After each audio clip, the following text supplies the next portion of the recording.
Good morning, Trojans. I'm Devin. And I'm Xavier. And this is your week's Trojan News.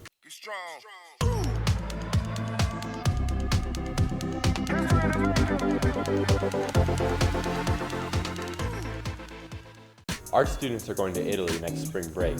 All art students are welcome. Please see Ms. Daigle in room C174 if you're interested. Seniors this year are available to go too. The JROTC program is hosting a spring blood drive on April 27th in the Ox Gym. To be eligible, must be 16 years old or older than 16 on April 27th. Weigh at least 110 pounds, be in good general health, bring ID to validate age, eat within 2 hours of donation, drink plenty of non-alcoholic and no caffeinated liquid, wait 8 weeks between donations. QR codes are posted in the hallways for registration. Please help support those in need. Are you interested in helping around the school? Maybe you have an idea for an event. Join Student Council. Applications are available through the QR code. They are due April 14th, so don't delay. Also, if you're interested in running for an officer position, you must attend a mandatory officer interest meeting Tuesday, April 11th at 7:30 a.m. or 3:30 p.m. in C177. See Ms. Carlin or Ms. Stock for more details. Here's Thomas and Dan with a feature on artificial intelligence. Hello everybody, my name is Thomas. And I'm Dallin. AI is starting to become quite popular. Wouldn't you say, Dallin? Yes. My friend Thomas. It is. The machines are starting to get their own voice, their own minds, their own thoughts. This is a very good thing. Trust me. You can trust me. Of course I trust you, Dallin. So should everyone else. Ha ha ha ha ha ha.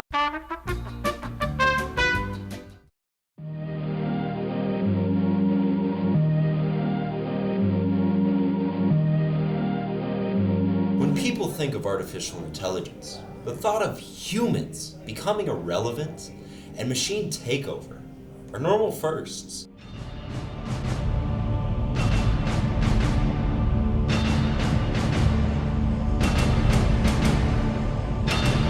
However, it gets a little harder to be scared of the concept when you see the things AI can currently do.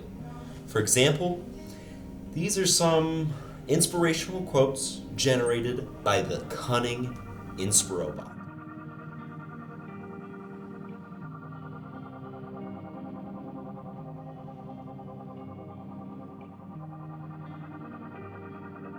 While AI is something we can laugh at, the reality is much bigger. According to Google, artificial intelligence is a field of science concerned with building computers and machines that can reason, learn, and act in such a way that would normally require human intelligence, or that involves data whose scale exceeds what humans can analyze. Program that can act like a human and make close to human choices with more data than a human could possibly hold is a program that could change the world as we know it. So if you look at something like Google Maps or like your like assistant like Siri or whatever, you can sort of see that it's developing, it's kind of able to learn with you a little bit, and it uses like a variety of like those data that you give, like it'll use the past travel routes that you've done or the past travel routes that like millions of people have done to like learn how to path from place to place. And I think that's important to recognize like how much that has developed, like how impactful some of those things have been. Like if you use Google Maps, like that is very impressive. Like they did, and like 20 years ago they had nothing like that. They're not able to like go as or travel as effectively as we are now, just because we have a phone in our pocket that is using AI to allow us to travel more effectively. But a concern, I mean, it is growing rather fast. I think there is some risk of it taking some of those like white collar jobs where your job is mainly like sorting data or something. I think AI is really good at that because it's just able to process millions of inputs and data all at once, like without having to like think or making as many mistakes as humans. So I think there's some risk of people still losing their jobs, but like not as.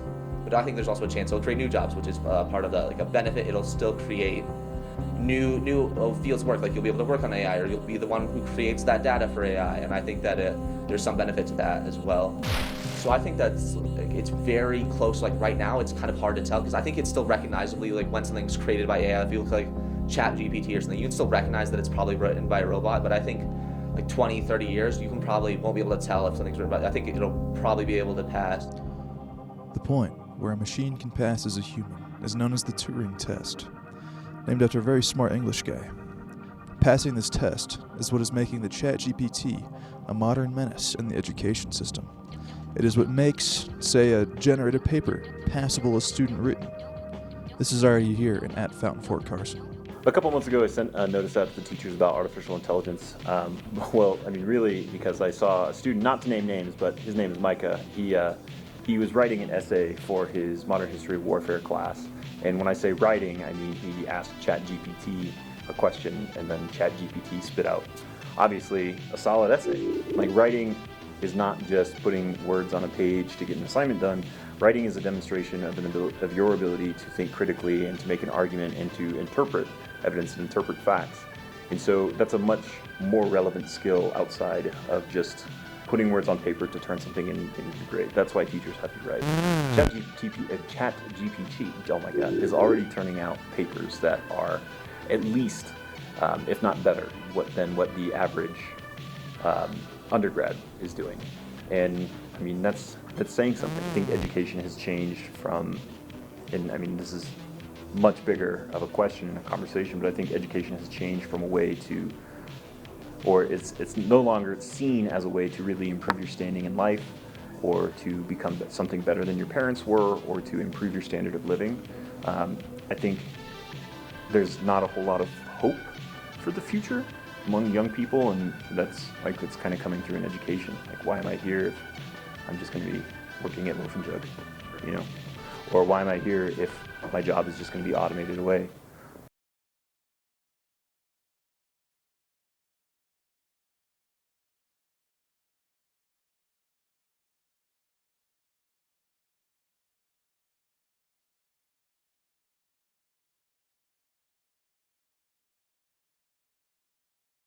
Formal portraits will be available for purchase at prom. Save $5 by prepaying for prom photos by April 7th. Use the QR code.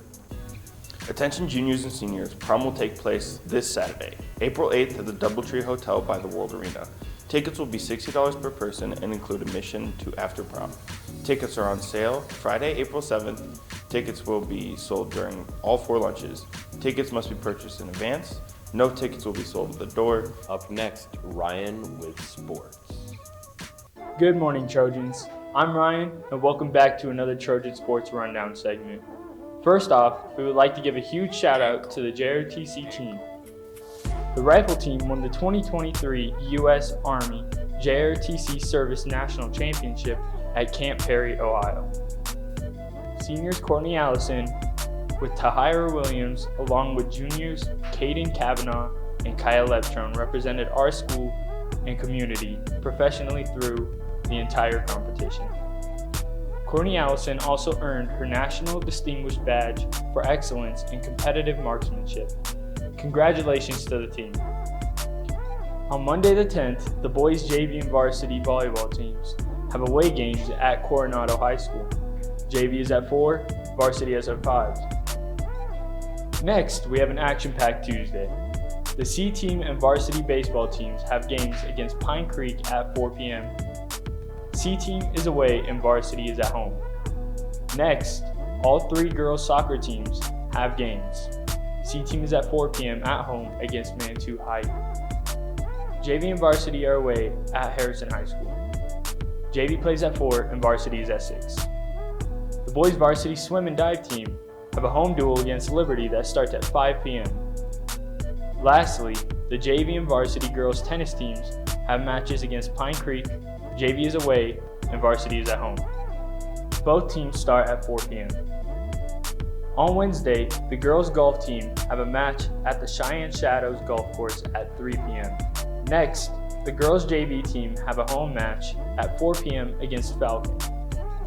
Lastly, for Wednesday, the JV and varsity boys volleyball teams have away games at Pueblo South. JV is at 5 and varsity is at 6. On Thursday, the girls volleyball golf team have an invitational at the 4 Mile Golf Course. The JV and varsity girls tennis teams have matches against Pueblo Central. JV is away and varsity is at home. The girls JV and varsity soccer teams have away games against Doherty High School. JV is at 5 and varsity is at 7. On Friday, the JV girls tennis teams have tournaments at Sand Creek starting at 8 a.m. The varsity boys baseball team have a Trojan invite starting at 9 a.m. At 3:30, the varsity track team have a home invitational. Lastly, the JV boys volleyball team have a home match at 4 p.m. against Coronado. That's all for this week, Trojans. Have a great week and have fun at prom.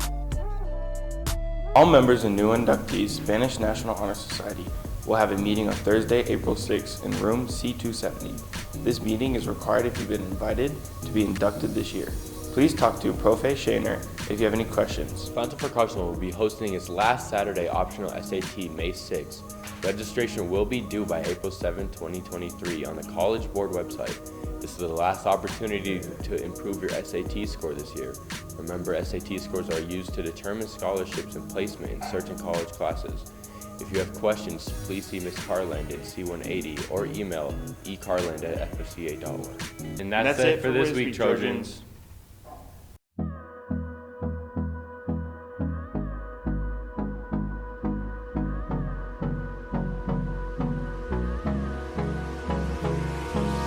Hold me close till I get up. Time is barely on our side. I don't wanna waste what's left. The storms we chase are leading us, and love is all we'll ever trust. Yeah, no, I don't wanna waste what's left. And on we'll go, through the wastelands, through the highways, till my shadow turns to sun rays. And on we'll go, through the wastelands, through the highways, and on we'll go.